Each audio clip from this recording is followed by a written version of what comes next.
and welcome, friends, to the Soul Material Podcast, the podcast and channel you cheer for. I'm your man, the OGEO, All right, it's T Mark, the Street Shark. and you know we have a special treat for you today. It's another show and tell, and we're going to have the Shark host this one, and we're going to talk about something that has been very influential and very significant in the sneaker community for decades now, and that is the real crossover, the real cross trainer, the influence of basketball kicks in other sports. And if you were living the time that I was living, particularly in the 90s, Nike brought a little bit of frustration because they will definitely have some things that were retroed in certain colorways and certain models for athletes or for training or for sports without bringing out the real retro for us. So we're going to dive into that a little bit. But Shark got some stuff, of course, in that dungeon over there. And I'm going to let him just go ahead and do what he does. And I'm looking forward to being shocked and surprised because I know he got a secret over there that he has not revealed to me before. So, Shark, kick it off to us and show us what you got as far as just the influence of basketball in other sports. It's always been a thing: football, baseball, what have you. All right. So yeah, we just want to dive right in, so we thought this would be a special, unique episode. You know how Soul Material gives you that clarity over popularity, give you that sneaker business talk, so that's why we wanted to, just go in, just those extra layers, and just peel it back. When we're talking about this culture, we're talking about, the heart of the sneaker culture. It has a lot to do with basketball. All right. So basketball, a lot of the swag and influence, even from the technology to the players to the ads, just how everything is communicated. Things changed the game. There were running shoes before, but then when there were basketball shoes, the whole landscape of footwear definitely altered in the way that things were advertised. So, but that hadn't gone away. So, just like when you have multi-sport athletes, there's a center sport that they may not be the tallest, but the love, some of your favorite football players, some of your favorite basketball players, they will tell you their favorite sport is actually basketball. But the thing that they excelled the most in was the other sport that they were in. But, you always catch, all types of multi-sport players, in the off season, always playing basketball. So, so we just wanted to highlight just some of the silhouettes and how they're influenced. Because sometimes you'll just take a basketball shoe and put the mold the cleat right underneath it, whether it's a golf shoe, whether it's a baseball shoe. But like the OG was talking about, a lot of these brands, they were making special PEs that we just never get a chance to get a hold of. So, we talked about the signatures versus the PEs, so go check out some of our old episodes, where we just, peel back the layers over there, give you that, sneaker business talking, that clarity over popularity. But, enough talking really quick. We love a good show and tell. So I'm just going to show you what I'm talking about. All right. So here's an example. We got the classic cement Jordan 3. All right. Air Jordan 3. But what do we have here? We got the spikes because this is the football edition. All right. You will see plenty of the Jordan brand athletes rocking these. This is the '08 '08 version. All right. Yeah. So we were talking, probably some Terrell Owens and some McNabb action going on back here. Some Mm-hmm. Charles Woodson definitely going on here. But yeah, just that influence. Like if you want to have swag while you're on your other playing field and when you're not on the hardwood, like it's going to be a basketball silhouette. Even the '90s, the turf. NFL players that were playing on turf were playing on basketball shoes and Air Maxes and go check out some old pictures of Marshall Falk and see Mm-hmm. what he was wearing. Barry Sanders, what Mm-hmm. he was wearing. Yeah, all right. Give you that good grip on the hardwood. And to be honest with you, again, we always give you those tips. That art of acquisition. Look at that. This was an old Ross acquisition. All right. Look at that, $14.99. $14.99. And this is my size too, just in case I ever needed to just break them out. You just never know. But for the collection, $14.99, I'll take that home. The Shark says that's a good one. All right. So yeah, just talk about their influence. So again, multi-sport. So that's football, right? Football. All right. Let's take it to America's pastime, with the baseball. All right. Another popular silhouette that actually translated well to the baseball field was the Jordan 7. All right. Jordan 7.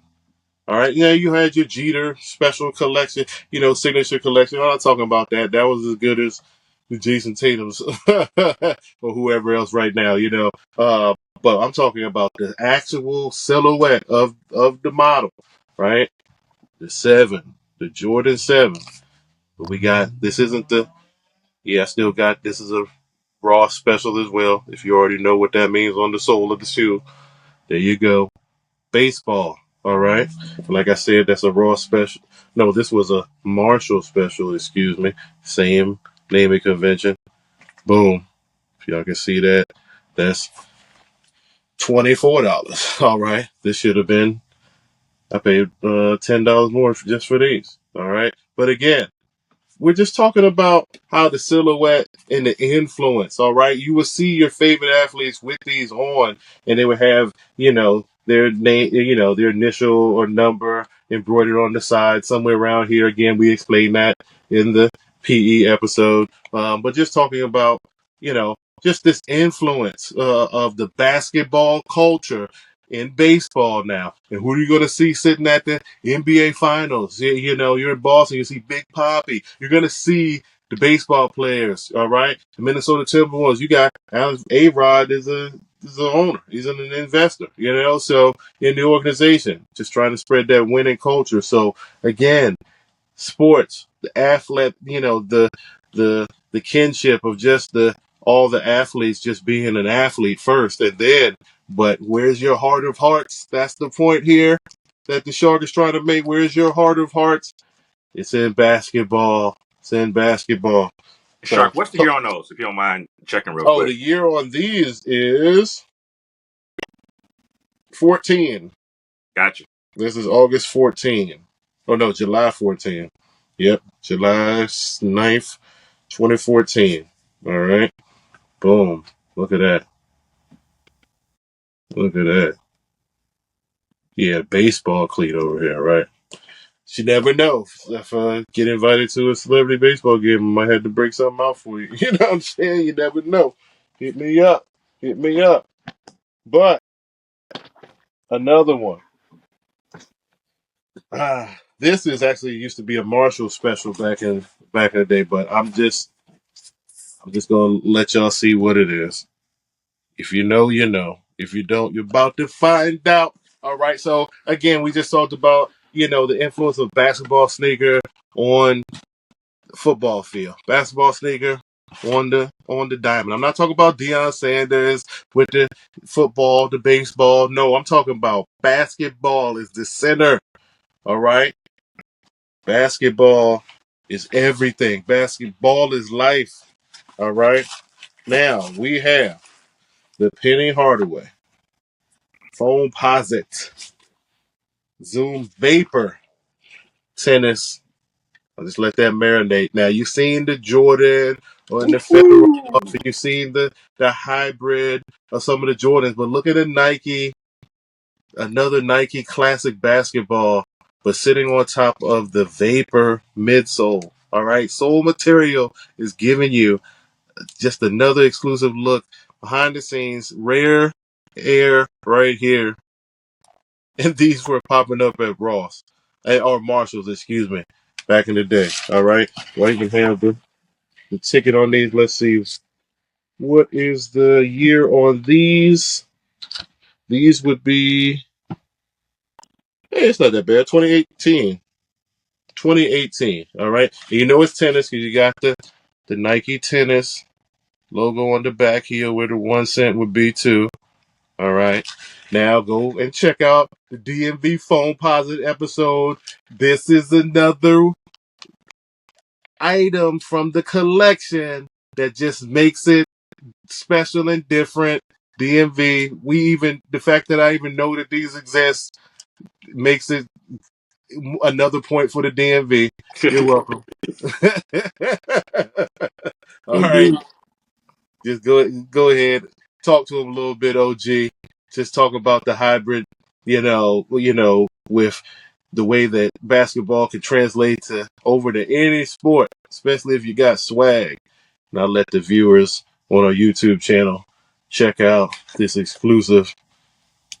No question. The first thing that comes to mind when I think about basketball silhouettes, particularly when it comes to Nike, I think about the Sole Provider book that they published. And if you look at their history of running shoes, of cross trainers, of basketball shoes, basketball clearly, in my opinion, dominates from a design standpoint, from an influential standpoint, advertising standpoint. So again, it's not odd or rare see for an athlete to even want a basketball silhouette kind of transformed into his, her, or their sport because those designs were just what it was. And looking at these foam posits right now, gosh, I feel like that's one of a kind. I really get totally shocked because I'm up on foams and I'm up on some of the plastic foams they probably should not have done. But those, I don't remember those. I don't recall seeing them. And again, for the Shark to do what he does with his art of acquisition and getting those at a discounted price at a discount store, it's what we do. And again, he said another check for us being from the DMV. But I'm thinking about so many other silhouettes outside of probably the Air Max Plus that may hold a weight or a candle to any basketball silhouette, but maybe the Air Max 1 potentially. But I'm trying to think of another silhouette in another category that could be, the lowest tier of basketball, and I really can't because just the basketball designs. And I'm not sure if it's because of the athlete, because predominantly, now with hip hop, and I don't know, but as far as silhouettes go, baby, like basketball is definitely at the top, and not just with Nike. If you look at Adidas, if you look at Feel Like Exactly. their top silhouettes are usually basketball. So any kind of hybrid or any kind of crossover like we're looking at, it makes the most sense, the most formable, and it'll be the most fashionable as well for it to be a basketball silhouette, honestly. Yeah, and I think that I'm glad that us that grew up in the '90s are older now, and we have more influence in the business culture to make some of this stuff happen. Because you'll see, look at the golf course as well, and you'll see a lot of the basketball influenced shoes that have the golf translation. Like, look at Jordan Brand just releasing so many of their either low cut models, or they have a string of or Jordan or OG1 highs coming out that are just the golf version, where they just change the sole on the silhouette and just keep that upper that classic upper there. So that's the point that we're making. Just that classic upper, and translating to multiple uses in sport. In sport, right? We're not even talking about just the lifestyle component of what it looks like off the court. And I think that's what when I talked about adding that swag from basketball. There's just something about basketball that just brings a part of that. It just makes it a little more stylish, right?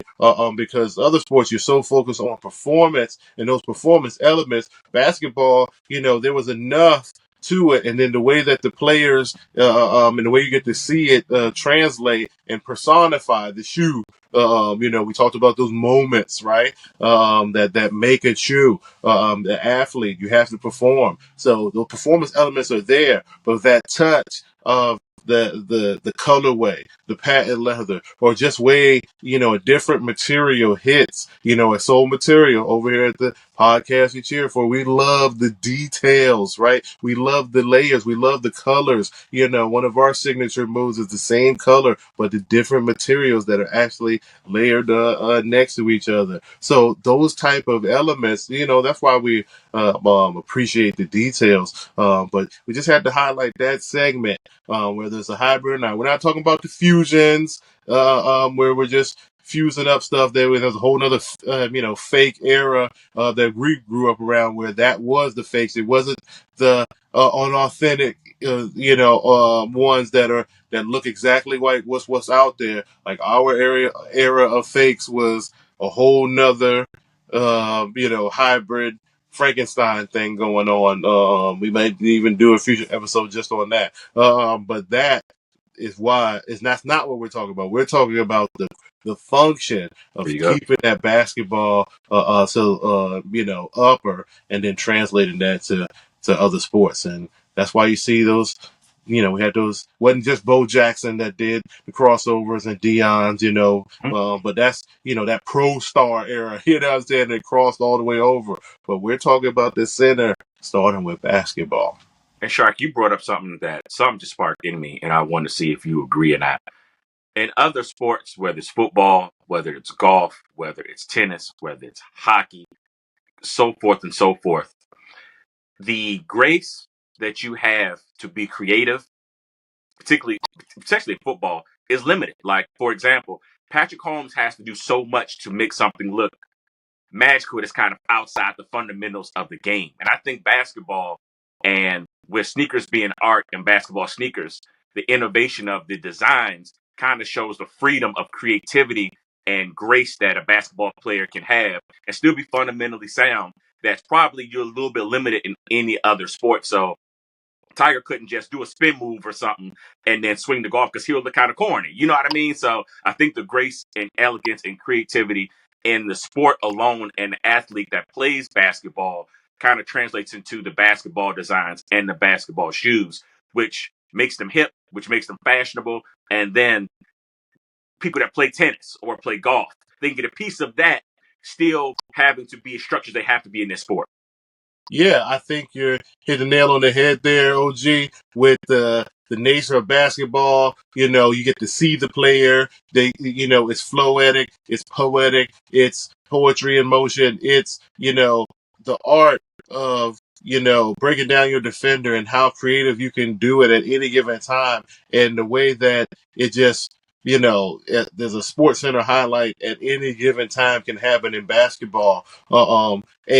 But the other sports, yes, because especially the team sports, where and in the NFL you got the helmets on. You're not really. It's not about you. In order to throw those passes, someone has to catch them, right? Those type of things. But even with the golf, you're talking about Tiger Woods. When you're talking about golf in those individual sports, tennis, even translating to boxing a little bit. I think the number one element to the other sports that translate to basketball is winning. Hmm. All right. If you're swaggy in the other sports, if you have that attention to detail to do the extra with the basketball shoe, there's a correlation that you're probably already better than your peers. There you go. Not everyone was doing it, right? So I'm just, that's what makes it even more cool is the factor of like, I'm so good now now I'm doing this. Look at me. A little bit more. You know what I mean? So it's like, I got my Jordan cleats on the baseball field because, I'm a winner. You know what I'm saying? It's winning time. And then Jordan is the symbol of winning. Everyone to be like Mike. That wasn't just for basketball. That Gatorade commercial, even though that they brought it back here in 2024.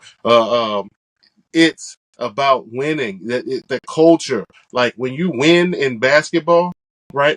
You know, I'm not going to take the reign from the other football, all right? Globally, soccer, and saying what winning means. But Mm-hmm. my point is, right next to that, now it's spreading throughout the globe, but like from brand to sport performance.